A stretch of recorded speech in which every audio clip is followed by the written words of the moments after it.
কি খেলে? বলছে বাবা জামাই আদো। বলছে জামাই আদো। তার আবার বলছে ও বলছে রাস্তায় যে তুমি যাও, তার রাস্তায় যে ও গেছে, ও গেলে ওকে লাঠি মেরে তাড়া করেছে।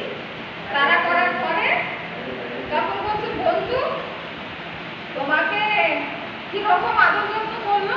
বলছে